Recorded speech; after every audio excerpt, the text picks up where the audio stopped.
আমাৰ মাননীয় অসমৰ মুখ্যমন্ত্ৰী ডাঙৰীয়া আৰু আমাৰ অসমৰ DGP Sirলৈ প্ৰথমে নমস্কাৰ জনাই এটি কথা ক'বলৈ ওলাইছোঁ।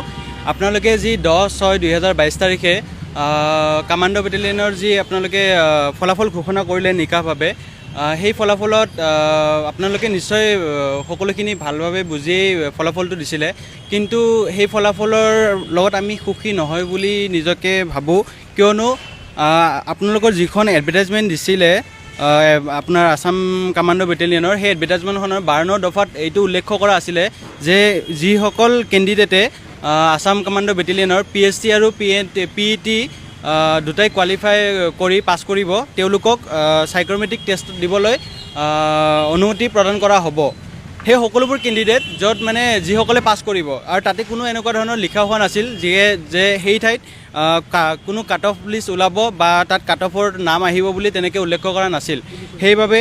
সেইবাবে আমি এইটোৱে অনুৰোধ জনাওঁ যে DGP Sir আৰু আমাৰ হেমন্ত বিশ্ব শৰ্মা দেৱক যাতে আমাৰ এই কাট অফ লিষ্টখনৰ ঠাইত যাতে সকলো কেণ্ডিডেটে সাইকোমেট্ৰিক টেষ্ট দিবলৈ পায়, আৰু সকলো কেণ্ডিডেট যাতে সেইটো সুবিধা পায়, আৰু তাৰ লগতে যদি তাৰ পিছত যদি কাট অফ লিষ্ট যিখন ওলাব ফাইনেল, সেইখনক লৈ আমি আনন্দিত হ'ম, কাৰণ সেইখনত যদি আমি নাপাওঁ কোনো আফচোচ নাথাকিব। কিন্তু এইখন যিখন আপোনাৰ এডভাৰটাইজমেণ্টত জনোৱা মতে এইখন লিষ্টত দিয়া আছে যে সকলোৱে সাইকোমেট্ৰিক টেষ্ট দিবলৈ পাব। সেইকাৰণে মানে আমি বিচাৰোঁ যে আমাক এইটোৰ অনুমতি প্ৰদান কৰে, আৰু যিহেতু আপোনাৰ ৰিচেণ্টলি হৈ যোৱা ABUBৰ পষ্টত 9171টা কেণ্ডিডেটৰ মানে নিযুক্তি প্ৰদান কৰিছিলে। চ' সেই নিযুক্তি প্ৰদান কৰোঁতে তাতে যিসকল কেণ্ডিডেটে চাকৰি পাই গ'ল, বৰ্তমান তেওঁলোকে ট্ৰেইনিঙত আছে, তো সেই সকলোবোৰ কেণ্ডিডেটৰ প্ৰায় 50% আপোনাৰ কামাণ্ডো বেটেলিয়নতো নাম আহিছে। তো সেয়েহে তেওঁলোকে হয়তো এটা চাকৰিয়ে ল'ব পাৰিব, দুটা নোৱাৰে। আৰু বাকী যিবোৰ নিবনুৱা আমাৰ দৰে আছে, যিসকলে পাছ কৰি আহিছে, তেওঁলোকৰ কাৰণে সেইবিলাক পষ্ট যাতে আমাক মুকলি কৰি দিয়ে, আৰু আমি যাতে সেই ঠাইত আমিও এক্সাম দিব পাৰোঁ, আৰু আমিও যাতে নিযুক্তিটো গ্ৰহণ কৰিব পাৰোঁ। সেইবাবে অসম চৰকাৰলৈ মোৰ আহ্বান জনাল, আৰু আমাৰ DGP Sirলৈ মোৰ অনুৰোধ থাকিল যাতে আমাকো সেই সুবিধাটো দিয়ে। আৰু ছাৰে জনাইছে, ৰিচেণ্টলি এটা পষ্ট দিলে যে 4টা বজাত সাইকোমেট্ৰিক টেষ্টৰ এডমিটবোৰ ওলাই দিয়া হ'ব।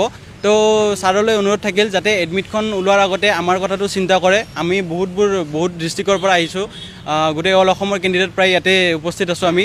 তো সেয়েহে চৰকাৰলৈ অনুৰোধ থাকিল যাতে আমাৰ মন্তব্যটো গ্ৰহণ কৰে। বঞ্চিত তেনেকুৱা আমাৰ একো লিষ্ট নাই, কিন্তু প্ৰায় আপোনাৰ 70% কেণ্ডিডেটে চান্সটো নাপালে। আৰু আমাৰ ধৰক টোটেল ল'ৰা ছোৱালী মিলাই আৰু ট্ৰেন্সজেণ্ডাৰ মিলাই 2450টা পদ আছিলে, কিন্তু তাত দেখা গ'ল এতিয়া যিটো লিষ্ট ওলাইছে আমাক তেনেকুৱা কোনো একো হিচাপ দিয়া নাই যে কিমান কেণ্ডিডেটৰ নাম আহিছে বা কিমানে দিব পাৰিব।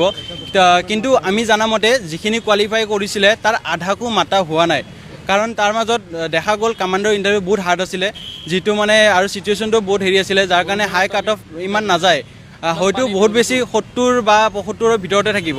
কিন্তু আমাৰ যিহেতু এডভাৰটাইজমেণ্টত থকা মতে সকলোকে মাতিব লাগে, ইয়াতে কোনো কাট অফৰ কথা নাহে আৰু হাই মাৰ্কৰ কথা নাহে।